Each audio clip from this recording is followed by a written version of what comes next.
Yo, what's good, YouTube? It's your boy Ty Johnny back with another live video reaction, whatever you want to call it. Make sure you like, comment, subscribe, hit that post notification bell to see more of me. And we all gonna eat as a family, as the great words that Ace Boogie would say. Everybody eats B. Let's get right into the reaction. I've been going crazy with the Larry Bird. This is the day Larry Bird showed Michael Jordan and Scottie Pippen who was the boss. I got this recommended in my comments. And I want to say I appreciate y'all for subscribing, commenting. Y'all are the GOATs of all time. Y'all really better than Larry Bird, to be honest. Y'all better than him. Even though Larry the GOAT, y'all the GOAT. But let's get right into this reaction. I do want to say I do react to basketball, sports, and music. If you got anything you want me to react to specifically, you let me know. And let's get right into the action. I just had to make sure y'all could see the video. Bird in the corner, double fake, jumper, Here we go. double fake, jumper, It was 1989, and the Celtics were not the kings of the East, and Larry Bird wasn't the king of the NBA anymore. You know, to his credit, he gets up and fights through it and goes out there and plays, but he is not a healthy person right now. The reason was simple: a double Achilles tendon surgery. Now, Bird had already... Double Achilles tendon? So he lost both Achilles? That's unheard of. I ain't even gonna lie. I never even knew he lost both Achilles. I think somebody did say that in my comment section, but to lose both is crazy. Proven everything in the NBA. He was a 3-time champion, a 2-time finals MVP, and 9-time All-NBA first team. I need y'all to let me know in the comment section below, who is the other person that won the finals MVP while he was on the team? I don't know, it may not be a real word, to describe, but it just he was unbelievable in that series, and he was great. But his injury had sidelined him for almost 12 months, and his status in the league was in jeopardy. The Celtics now had plenty of competition. More and more competitive teams were aspiring to become a dynasty. The golden era of the 1990s was beginning, and with it came superstars of all types who would deliver unrepeatable performances. And the East was now dominated by the Detroit Pistons, who the previous season had eliminated both Boston and Chicago in the playoffs. Behind them, the perennial contenders, the Bulls with the legendary Michael Jordan and the great Scottie Pippen, who had been the last season's most improved player. The Bulls were looking to overtake every team in the league, but what they didn't expect was those that they thought were dead still had a lot to say. Since Larry Bird was injured in that game against the Miami Heat in November 1988, he had gone through a long recovery process. A process that lasted 12 months and sidelined the forward for the entire regular season. And I just want to say 12 months for two Achilles surgeries back then, and still to come back 12 months later is insane, because players are telling one Achilles and they never... I ain't gonna say they never recovering, but it's hard for them to come back from that. when he finally returned to full health, Bird wasn't about to stop being Bird. The problem was that in only his second game back from injury, Larry had a really tough test. He had to play the Chicago Bulls at the United Center. And, well, the Celtics, logically, still relied on their star. I mean, it's true that Robert Parrish was already 35 years old. Kevin McHale, 31. Dennis Johnson, 34. Larry Bird, 32. Their most important players were reaching the end of their careers. But management was confident that if they could recover the best version of Bird, they could still fight for everything. The situation kind of similar to what teams like the Lakers or the Warriors are going through today, who've been trying to get back to where they were a couple of seasons ago with a team that's going against the clock. But man, the Bulls were no longer that team Bird had managed to overcome with ease throughout his career. They had got Pippen with the 5th pick in the 1987 draft, and although he didn't make much of an impact during his rookie year in 1989, he was coming off being the most improved player. That's what makes me mad about people when they try to say, like, Michael had Scottie Pippen. Yeah, he had Scottie Pippen, but people act like Scottie just came to Chicago and changed the narrative automatically the first year. I appreciate this guy saying this. People really be acting like Scottie Pippen just fell on the Bulls and they just became a 72-10 team. Nah, they had to actually grind like a dynasty, like how the Bird had to, like how Magic had to, and like how today the Warriors had to put their work in. And then there's Jordan. He was 1,000 light years away from the Jordan of 1986. He was an even better scorer. Ignite the fairway. An even better scorer? And from 1986, and I reacted to his rookie highlights. Is crazy. Leader in of 1986. He was an even better scorer. He was more of a leader, and every day he seemed more unstoppable. That's why when November 4th, 1989 arrived, the game between the Chicago Bulls and the Boston Celtics had a clear favorite. I mean, the Bulls had reached the conference finals the previous season, and the Celtics had fallen in the first round. Jordan was confident that this time he could finally beat Boston even with Bird available. And he was certainly starting to have that extraordinary talent around him as well. Oh, and by the way, this game wasn't just Bird versus Jordan. The Bulls had John Paxson playing. And the Celtics had Jim Paxson, who was his brother. Both sons of Jim Paxson Sr., who played 2 seasons in the NBA during the 1950s. And I say this because one of them is going to be very important later. Trust me, you'll see. So finally, the referee throws the ball in the air, and a game started that would make one of the two teams lose their undefeated record. Both franchises came in with a record of 1-0 after all. Now, already in the first actions of the game, Bird shows his great vision, finding Jim Paxson while cutting from the top of the key. Now, if you usually watch the channel, you would have already seen many times how Larry was able to make plays from the low post with ease. The Celtics knew they had a lot at stake, so they came out very aggressive on defense too. A clear example is this action in which John Bagley... Yo, people are not... Did you see this? This would have been a flagrant nowadays. Look at this foul. Or from the low. This is not a foul during this time, but like, you know, y'all know what I mean. And don't go too hard on me, man. I'm young, man. You know. Post with ease. The Celtics knew they had a lot at stake, so they. Me personally, I don't think this is a flagrant, by the way, too. But this is how soft the NBA is now. You can never steal. This would never be a steal in today's game, is what I'm saying. It came out in the low post with ease.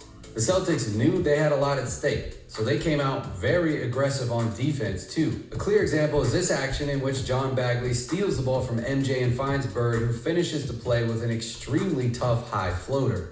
Now, Boston was a team that season ranked well above average in offensive rating and slightly above average in defensive rating. But if they wanted to beat the Bulls at United, they knew they would have to tighten the screws. Another clear example of this is how Bird just jumped all over Jordan. He had to make sure he got 0 open looks.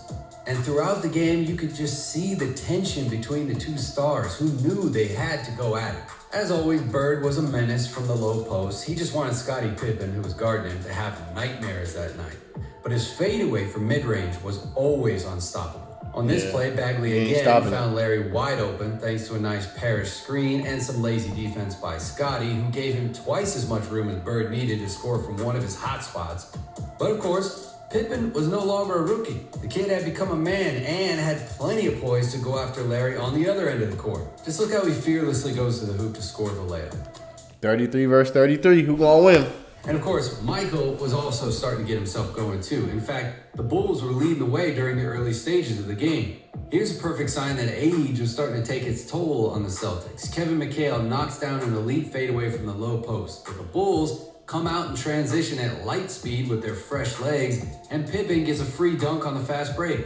But again, Bird responds with a deep midi with shots like this one, where he practically is a step in front of the three-point line. The whole world knows shot is so that this is a literal layup for Larry. And to cap off his spectacular first quarter, he scores another bucket from the low post.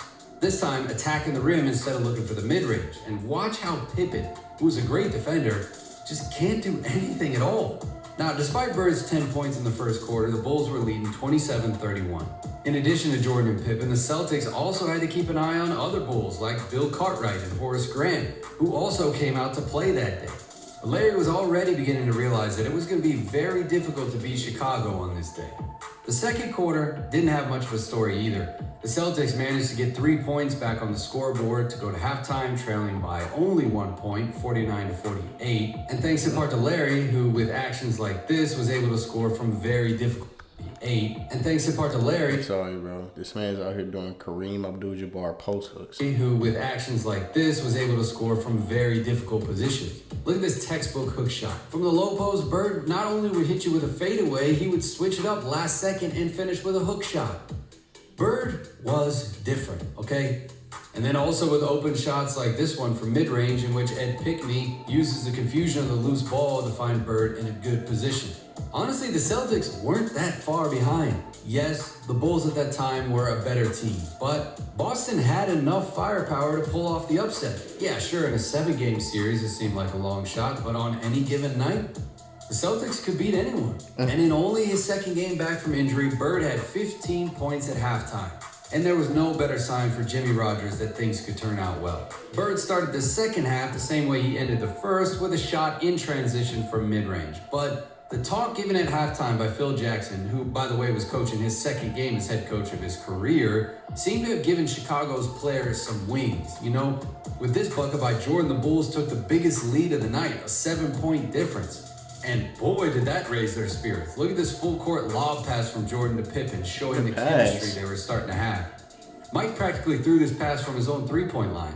But of course, Bird would answer right after. He was like, you know what? Now you're going to see how we do things, young man. And he goes on to score in the exact same way, catching and finishing a full-court outlet pass. Let him know, Larry. Nevertheless, the Bulls managed to win the third quarter by 4 points and extend the deficit to 5. And with 12 minutes to play, the Celtics had to outscore the Bulls by 6 points playing away from home. So, to accomplish this impossible mission, Bird went to work. In this play, he doesn't even need to catch and shoot right away to score. He's able to create his own shot from mid-range after a pass from Bagley. By the way, the Celtics point guard finished the game with 1 point and 10 assists. And Bird was still at it, using Kevin McHale's screen to get open at the right wing from where he scored once again. And the Celtics were starting to come out on top and managed to finally get ahead on the scoreboard. Now, do you remember the Paxson brothers? Well, John, the one that played for the Bulls, had a pretty good game. He had 11 points and 6 assists. Okay, John. Living with opioid addiction can My be... boy John Paxson. Him and Steve Kerr they was definitely out there. Do you know what his best play was? Well, look at this. The man scored the most pressured mid-range shot of the whole game to tie things up with only a few seconds left. An impossible shot that allowed the entire United Center to dream of victory yet again. But it was at this moment when Larry Bird had them all wake up. He scores again a spectacular fadeaway from the low post against 2 players. Wake up. Can't keep watching this film, bro. Look at how high Jordan gets on the shot. I know he's gonna make it. I don't even have to finish. He scores again a spectacular fadeaway from the low post against 2 players. Michael Jordan sprinting over to help, but it wasn't enough. Larry absolutely silenced the whole gym and showed that he was the same as he had always been. After the Celtics defense didn't even let Jordan fully shoot the desperate shot to try to win the game, it was over. Boston had outplayed Chicago. Larry Bird had been once again superior to Michael Jordan. More than 300 days after injury, Bird returned to the courts. People and scouts were doubtful as his injury was very serious and the forward was already 31 years old. However, surgery had come a long way since that time, and Larry once again demonstrated his ability to survive when he returned. The Celtics won again in a matchup that they had always, from the beginning, dominated. But the Celtics would get a reality check. In a playoffs in which the Celtics fell in the first round to Patrick Ewing's Knicks, Bird maintained stellar averages of 24 points, 9 rebounds, and 9 assists per game. But his supporting cast was no longer the best in the league. It was no longer the most dominant. A new era of basketball was dawning, and the next generation was taking over the league. But still, Bird knew something. He knew that this entire generation aspired to do what he already did. Even though he was still making history, Larry didn't have to prove anything more in the NBA. He was once the best player in the world. He was once the absolute leader of his generation. And he won 3 NBA championships. And yes, he was entering the final years of his career, which were severely affected by injuries, but the bar he set was so high that his legend was already written. All right, that's it for this one. I hope you enjoyed it. Let us know what you thought down in the comments. Like, subscribe, all that good stuff, and we'll see you in the next one. You got a great channel. What's your name? Players Unlimited? You're a real one, bro. I'm going to say you make great videos, and I appreciate you for putting me on to this great information. I did not know, like, Larry tore both Achilles. It's crazy. That's very painful, man. And he came back, and he's still out there hooping. He came out there. That's 89. The Dream Team was 92, I believe. He still was hooping after that. Shout out Larry, man. He not no. Now I see why everybody's saying he the toughest player. It makes sense.